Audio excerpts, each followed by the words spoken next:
All right, here is the top predictor of your financial well-being. $2,000 in emergency savings. I told you. Now, I'm really excited about this one, but before I jump into it, be sure to give this video a thumbs up if you find value in my content. Also, subscribe to the channel and hit that notification bell so that you can be notified when I upload a video. All right, here is the top predictor for your financial well-being. Having a $2,000 emergency fund saved for yourself makes all of the difference. Now, I'm really excited about this because I talk about this over and over again in my videos. Having a $2,000 emergency fund, I always talk about as the first step. Well, in an article, actually it was in CBS News Money Watch, there was an article of a survey that was done by Vanguard. And Vanguard is a place where you actually can invest paper assets. And they had a survey, Vanguard did this survey of 12,000 of its investors. And what they found in this survey is very, very interesting, okay? First and foremost, as far as financial well-being, they found that those that saved $2,000 in this survey, it increased their financial well-being by 21%. Think about that, 21% increase in their financial well-being by saving $2,000. That's incredible. 21% increase in financial well-being just by saving that $2,000. Now, another part of the survey was looking at earning $500,000 or more, okay? $500,000 or more income increased financial well-being by 12%. Now, think about that. $2,000 worth of savings increased financial well-being by 21%, and then that $500,000 income by 12%. Now, here is the one that really got me, okay? In this survey, assets of $1 million or more increased financial well-being by 18%. That's right. If you have $1 million in assets, it increased, of these survey respondents, their financial well-being by 18%. That's still 3% lower than having that $2,000 emergency fund. So this is just paramount. It is important to have that $2,000 emergency fund. It is the catalyst of your financial well-being. I kind of think about it like a bird being trapped in a cage, a little bird being trapped in a very, very tiny cage, and they can't even spread their wings out. And then they suddenly get someone who comes with that key and opens that cage, and they're able to step out. And maybe they've been in that cage too long where the muscles of their wings have atrophied some. So they got to do some exercise, but at least they're out and they can see in their future that they can fly. And that's what it's like getting that $2,000 emergency fund. It opens up the mind. It opens up your ability to think about something better for your future, okay? So what is well-being? Financial well-being, according to this article, is where an adult can fully meet their financial obligations and are secure in their financial future, and this allows them to make choices to enjoy their life. So it puts you in that position to where you have some stability in the beginning by having that $2,000 emergency fund.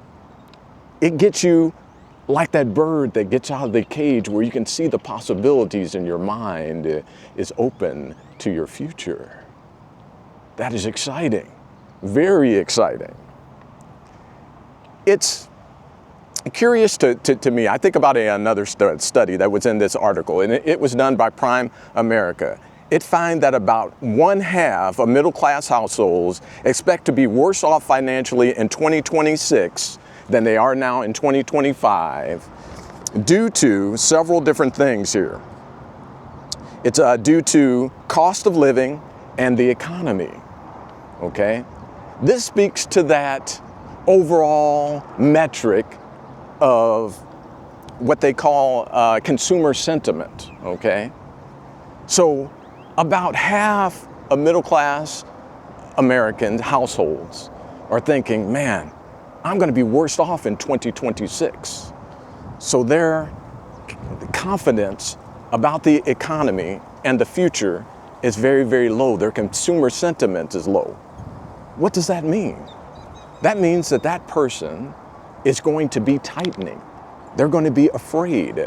They aren't going to be out here in the economy spending money. In fact, I'm walking just a little sidewalk here that's in front of the Rio Grande Valley outlets here in Mercedes. Now this is a mall that still has, or an outlet that still has quite a bit of traffic. But if consumer sentiment continues to be low, and according to this Prime America survey, about half of middle-class Americans feel that way, then places like this are going to have less traffic. And that has a ripple effect. It has a domino type effect. Because if less people are coming into these outlets, that means that the very people who are working here, the managers and the workers, maybe get less hours, maybe stores close in here, and in other places, other retail places throughout the United States. So this is just an important thing. If consumer confidence continues to go down, then you have these ripple effects, okay? Now I look at another statistic. 4 in 10 Americans can't even come up with $400 for an emergency. I know exactly what this is like. 25 years ago, I was sitting on a bench at the university that I was at, completely broke and bankrupt, staring out into the distance, afraid of what was going to happen to me next, and I had to call my mom to borrow money to get the help that I needed just to deal with my financial situation. So I know what it's like not to find $400. So it's incredibly powerful to start to look at a $2,000 emergency fund. Again, it puts you to a point to where you actually have some financial well-being, where you're actually able to kind of open yourself to actually feeling that you can move towards financial freedom. It is the very, very first step, the important step to freeing you from that mental cage to where you feel like, I can't even see a way out of my financial situation. It starts with that $2,000 emergency fund. Very, very, very important. I think about a lot of different things. But the main thing that I think about is you. If you're in a position to where you feel like, I can't do this, I can't save $2,000.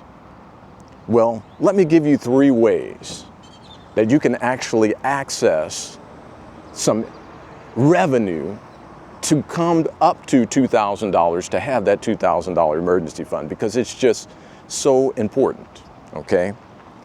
One thing that you can do is to just sell something, okay? Just get out there and sell something. It's as simple as looking around your house and selling on platforms like eBay or Mercari, or there's a lot of different things that you can do. All kinds of different ways that you can just kind of get into $2,000 by selling something that you don't use. A while back, I was no longer using my keyboard. It's a great keyboard. It's the S90ES by Yamaha. And I went ahead and sold that keyboard for $500. Now, it costed me quite a bit more than that, but I was not using it anymore. So I was able to turn that into cash. And I'm sure there's some things around your house that you can do the very, very same thing with. So sell something, okay? Another thing that you can easily do is to take a look at your bills, those things that you're paying. Maybe there are some things that you don't need. Like a lot of people have way too many streaming services. If you've got 3, 4, 5, 6 or more streaming services that you're not even watching on a regular basis, you can get rid of one of those streaming services. And that can give you some extra income monthly to be able to actually start putting towards that emergency fund, okay? You also can look at bills like your telephone bill. Me personally, I use Mint Mobile. Mint Mobile is a lot less expensive than a lot of the other carriers. This isn't a commercial for Mint Mobile, but you certainly can find something like that and lower that phone bill, okay? You can also look at things like your cable bill. I just did that recently. It went from over $100, I think it was around $116 for my cable bill per month, to $80 a month, and I got increased internet speed just by calling them and negotiating that bill down. So I saved what? About $36 per month just by doing that, okay? You also can look at your insurance, car insurance, home insurance, and things like that, and see if you can either negotiate with your current carrier or go to a broker that looks at all different kinds of insurance programs and see if you can lower your insurance. So that's another way to create some margin in your budget to where you're able to save some and then finally get to that $2,000, okay? And another good thing to do is to just kind of look at what would it take on a monthly basis to actually get me there, or even on a weekly basis to get you to $2,000 over the next year. Well, if you're looking at it weekly, it takes about $38.50 a week to get to $2,000 eventually over a year. Now, if you're looking at it monthly, it's about $167 per month that you would save to get to that $2,000 at the end of the year.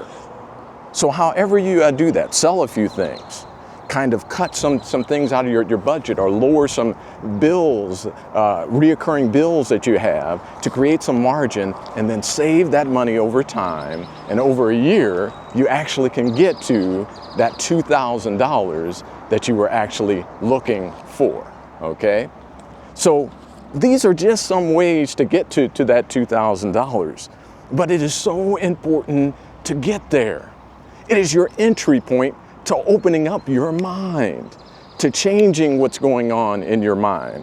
Because there's one thing that I know, if you're completely devastated by your finances, if you're in that mode where you're just scared and you just don't know what to do financially, it is very, very hard to open up your mind and your belief and your confidence in order to build wealth on a big scale, in order to take the steps that you need to actually get to paying off all of your debts and then eventually building wealth. So the first step is to get to that $2,000 so that you step out of that cage and you're able to spread your wings and eventually fly. I'll throw one other concept in here before I close this one off, okay? Because I look at myself, and maybe you can find some similarities about yourself in this little story that I'm about to tell, or this little scenario. For me, being financially, how do I put this? Being financially devastated and just kind of scared and in the shell, what it caused for me is hesitation. Hesitation to actually do the things that I needed to do to get my finances going. Not only did it cause hesitation, it prevented me from having the innovation in my mind to move forward. When I was younger, I took Taekwondo. And one of the things that we did in Taekwondo is we used to break boards, okay?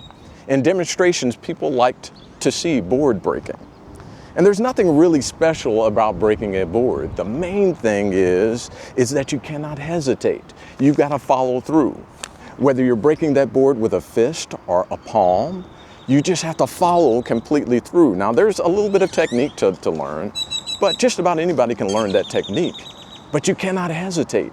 You have to follow through. If in your mind you feel hesitation, and you actually do hesitate when you're going towards that board, that's when you end up cutting your hand or hurting your hand, because you aren't following through. You aren't having that confidence to actually do what you need to do to get through that board. For me, it was the same way before I had a starter emergency fund. That $2,000 that's so important. And again, or actually premiering here this particular point or statistic, $2,000 is the median emergency. So most emergencies are right at that $2,000 range. So this is just so important. Get it solid for you. Get that $2,000 emergency fund under your belt. Step number one, to get you started, to open up your mind, to get you to the point to where you feel excited about your future rather than feeling dread rather. Get that $2,000 emergency fund and set yourself up for a fantastic financial future. Now, if you get any value from these videos that I do, go ahead and hit that like button, subscribe to the channel, and also hit that notification bell so that you can be notified whenever I upload a video. Thanks again for coming with me on this particular walk and talk. And as always, I hope that you get the best out of everything that you're doing and that your financial road leads you to a better place. Thanks for listening.